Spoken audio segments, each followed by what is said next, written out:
Maceió do NSC que bate pelas ruas, Maceió do sol que só se esconde ao chegar da lua. Cê é a minha, cê é a sua, cê é a nossa solidão. Imagine a do Baldomero, a do Cadeão, Ciridião. Eu sei que a do ali é bem maior, decepção. Pedir mão nas quebradas de Maceió, mas sem vocês me sinto só. Se eu for pra ir rolar confronto, sem vocês não sei viver. Maceió é tudo e pronto. Olá, voltamos depois de uma semana movimentada por aqui. Primeiro eu queria agradecer a todo mundo que chegou essa semana. Passamos de 200 seguidores no Spotify. Pode não parecer muito, mas para mim, uau! Agradecer também aos parceiros Cadu e Ugar, além da sempre bem-vinda Alicia, pela parceria no último episódio. Ela não vai estar aqui nesse, mas volta no próximo, foi o que ela me prometeu. Além disso, queria agradecer também a quem curtiu a gente lá no Twitter, Vitor M, Daniele Freitas, Bruno Félix, Roberto Moura, Karina, Lívia Feitosa, Manuel Henrique, Fábio Leão, Miro Rolim, Anderson Santos, Arnóbio Chagas. E agora sim, vamos para o episódio da semana. Eu não sei por que você está me olhando com essa cara tão simpática. Nós estamos em guerra. O seu mundo e o meu mundo estão em guerra. Os nossos mundos estão todos em guerra. A falsificação ideológica que sugere que nós temos paz é para a gente continuar mantendo a coisa funcionando. Não tem paz em lugar nenhum. É guerra em todos os lugares o tempo todo. Estamos em guerra. Dia 19 foi aquele dia de fazer trabalho da escola do Dia do Índio e de postar sua foto no Instagram. Sempre daquele jeito homogeneizante. Essa palavra é difícil de falar, né? Imagina você o quão complexo é cada povo desse. A quantidade de diferenças que separam uns dos outros, em seus ritos, festas, tudo. Bom, mas não vamos falar disso nesse episódio.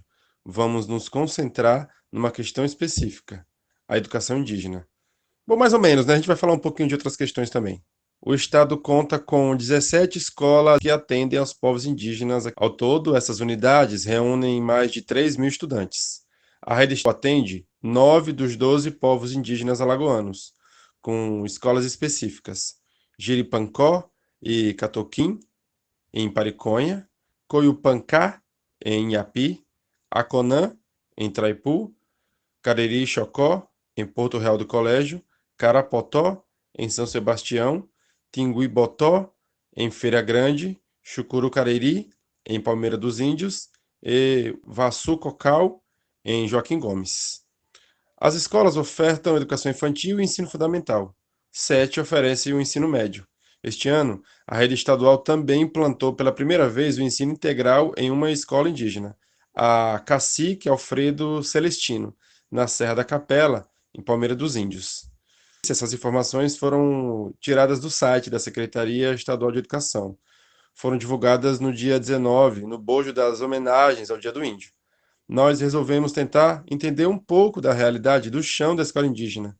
Também tentamos entender um pouco sobre o que vem dizendo a pesquisa acadêmica. Para isso, chamamos a professora Larissa. Eu sou Larissa Ferreira Ferro.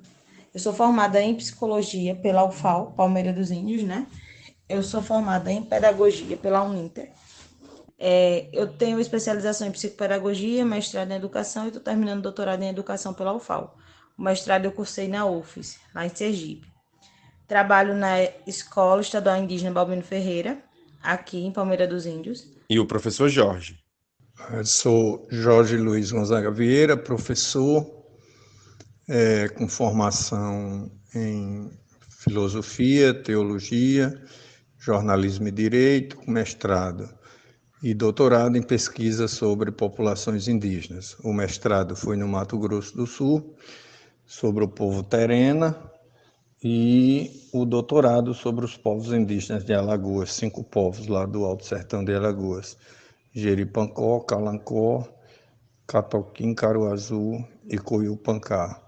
E coordena o núcleo de pesquisa afro-indígena e direitos humanos do SESMAC, que trabalha todas as comunidades tradicionais e os grupos precarizados da nossa sociedade. Também nesse episódio vamos usar trechos do artigo, abre aspas, Indígena, Terra e Território em Alagoas, uma análise geográfica da atualidade da resistência, fecha aspas, escrito por Lucas Gama Lima, Amanda da Silva de Oliveira e Anderson Ribeiro Miranda.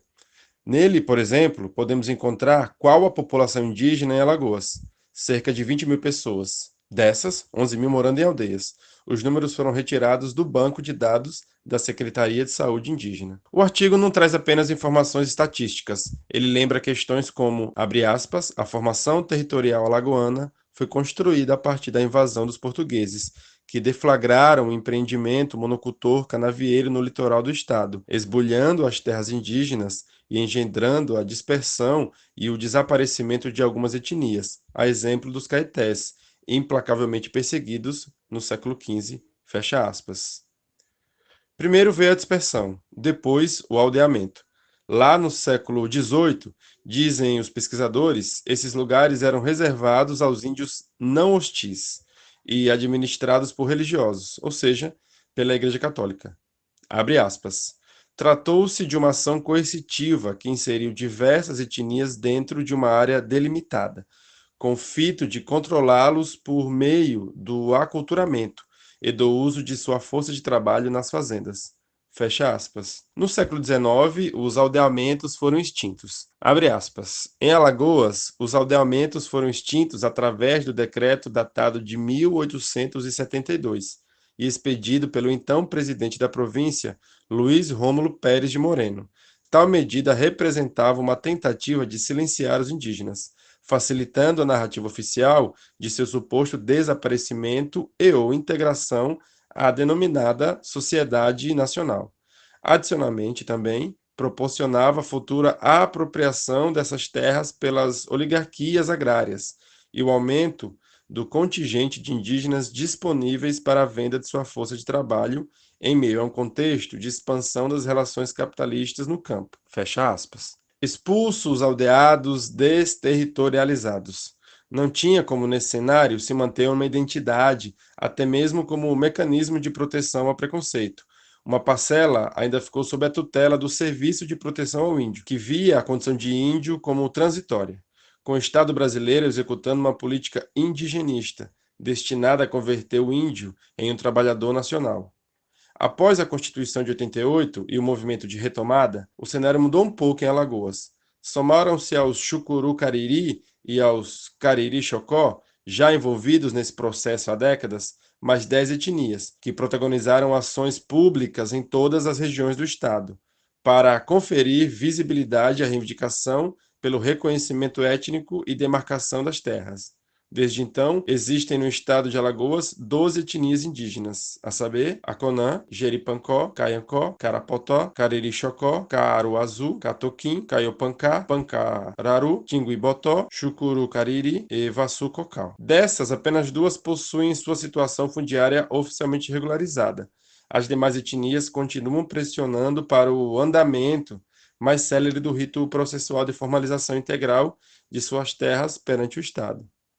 A situação dos povos indígenas de Alagoas é dramática, é gravíssima, porque existem hoje em Alagoas 11 comunidades indígenas e, principalmente no que diz, como eu já falei, na questão da educação, a precariedade, na questão da saúde, a CESAI, que ainda não tem um trabalho efetivamente que se concebe nas conferências nacionais de saúde, mas a questão mais grave, inclusive, é a questão da demarcação de terra, que até agora encontra-se no processo de total abandono e paralisação quanto à demarcação de terra, que efetivamente, com o governo do Temer e 4 anos do governo do Bolsonaro, efetivamente a demarcação de terra estancou, né? Então, o grande problema aí, os índios são obrigados a saírem para trabalhar em outras regiões, em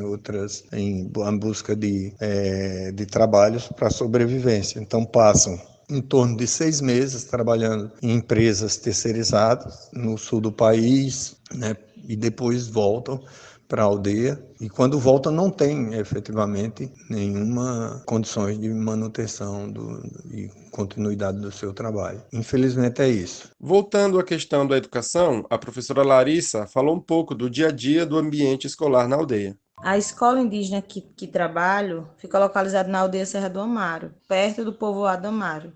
Como eu trabalho nas duas escolas, na indígena e na não indígena, algumas diferenças são visíveis, como por exemplo, na educação escolar indígena, a educação está muito relacionada aos aspectos ancestrais, às questões da cultura, das tradições, dos saberes que são passados de geração a geração, esse saber mais oral. A gente sempre leva em consideração os saberes indígenas mesmo, a questão desse respeito pela natureza, o reconhecimento e a importância das ervas medicinais. E assim, dentro da própria estrutura da escola, tem esse respeito e também tem um reconhecimento dessa especificidade de educação dentro dos territórios, e até o calendário escolar contempla os dias que os meninos vão para o ritual Poricuri, e também tem um espaçozinho para que a gente trabalhe as questões de diversidade.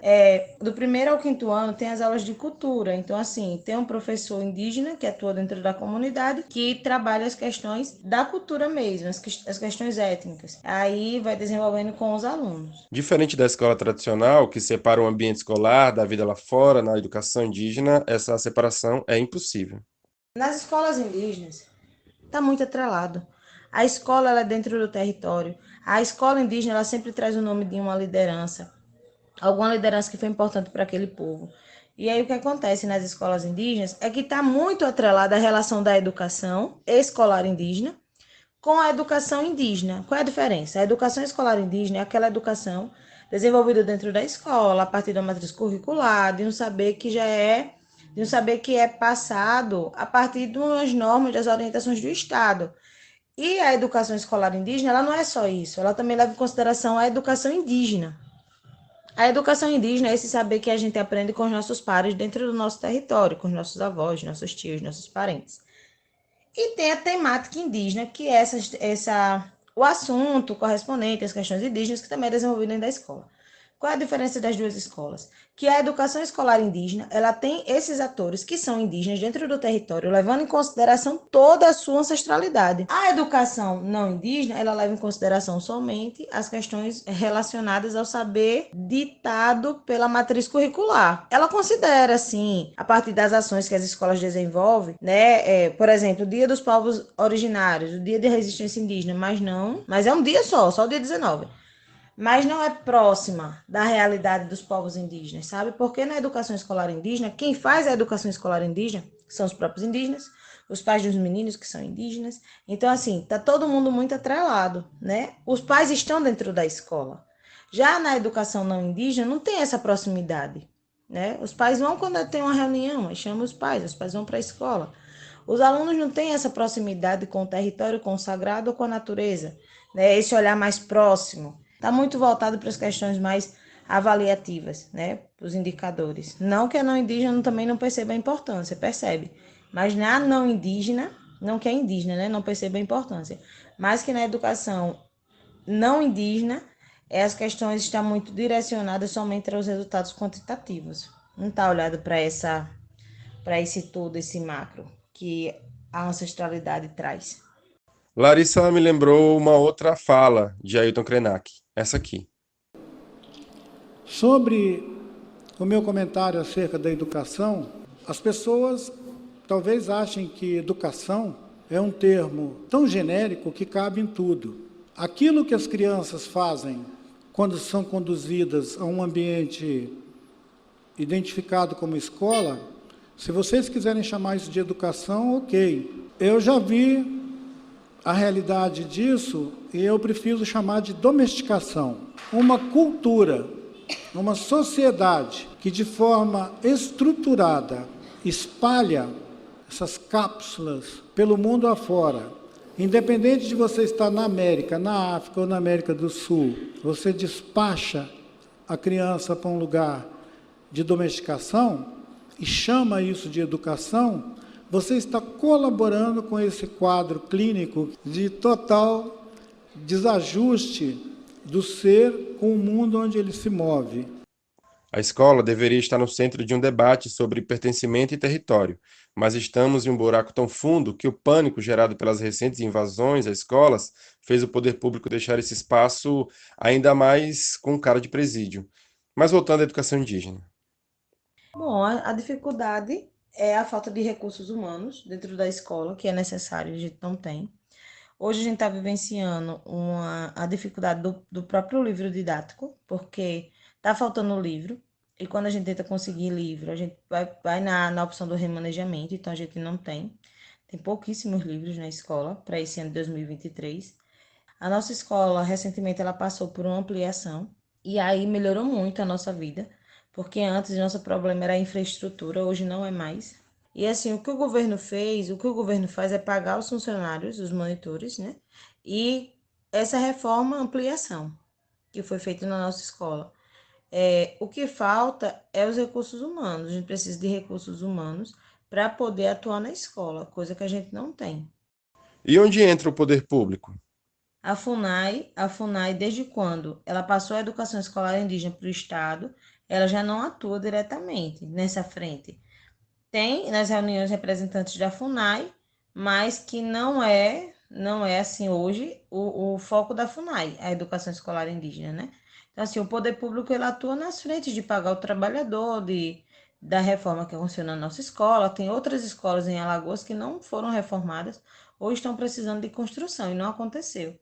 Na nossa escola, diferentemente de algumas outras, a nossa escola conseguiu uma construção. A nossa escola ainda vai ser inaugurada, pra você ter uma ideia.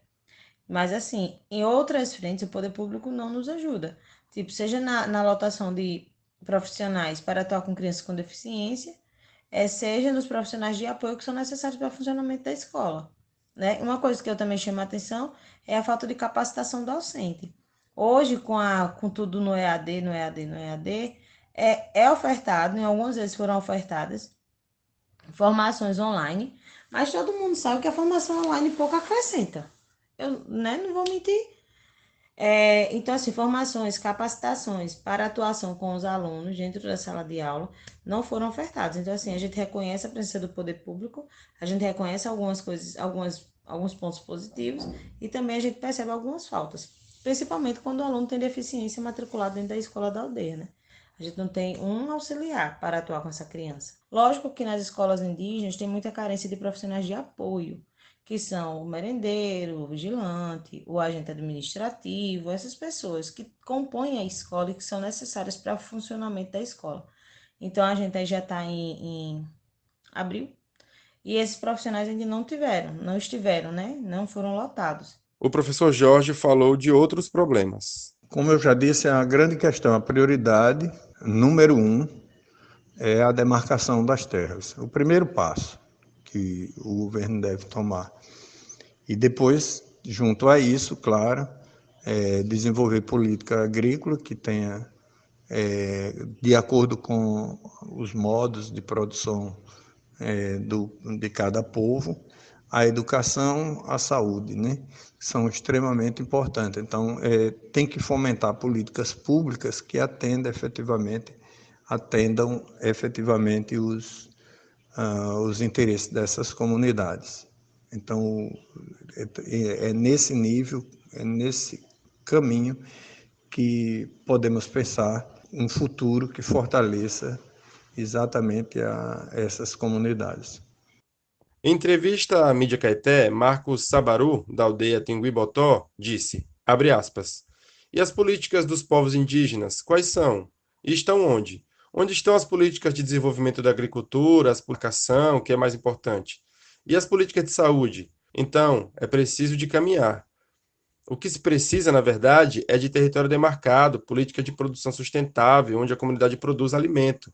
O Estado precisa fazer discussão sobre produção sustentável, proteção, demarcação, artesanato, cultura, sobre nossas escolas, onde não há programa de merenda e temos crianças comendo comida enlatada, porque não conseguimos autorização para vender para o PAA ou o PENAI.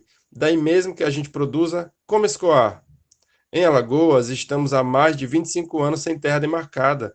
Tem comunidade que não pode fazer uma escola porque não tem chão. Não pode fazer uma casa, não pode participar de programa porque não tem território. e nem pode vender para o PENAI, porque não tem o que produzir, como é o caso dos povos do Alto Sertão. Tudo isso nas esferas federal, estadual e municipal. Fecha aspas. A entrevista completa está lá no site da Mídia Caeté. Eles fizeram uma cobertura foda do dia 19. 3 matérias que ajudam a entender a situação dos povos originários aqui em Alagoas. Bom, compas, esse episódio fica por aqui. Abraços e obrigada. Ah, peraí. Antes de ir embora, deixa eu compartilhar mais uma pedrada de Krenak. Eu acho que a educação é uma possibilidade e ela ocorre em diferentes experiências. Podem existir comunidades de aprendizado onde um bebezinho aprende com a avó dele, com o tio dele, com o macaco, com a onça, com o jabuti, com o jacaré, nadando no rio, subindo em árvore, pulando de árvore. Ou vocês acham que isso não é uma escola? Escola são só aquelas reproduções massacrantes, muito parecida com cadeia, hospital e outras instituições que vocês mantêm e que vocês prestigiam muito. Eu conheço sociedades que não têm escola, nem hospital, nem cadeia. E também não tem manicômio. O que será que essas sociedades têm de diferente de nós todos que conseguem estar contemporâneos nossos, vivendo ao mesmo tempo que nós, sem passar por esse aparato que, com certeza, todos vocês que estão aqui reconhecem que é um aparato civilizatório. Então, esse aparato civilizatório é para produzir exatamente essa humanidade que nós estamos agora compartilhando.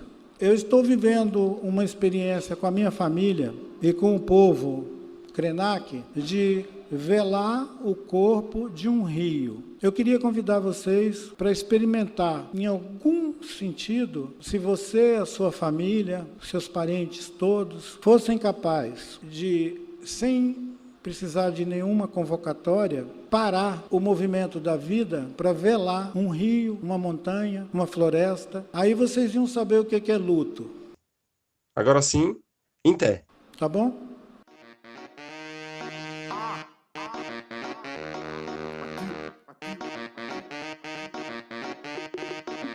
Isso é Dani Bones.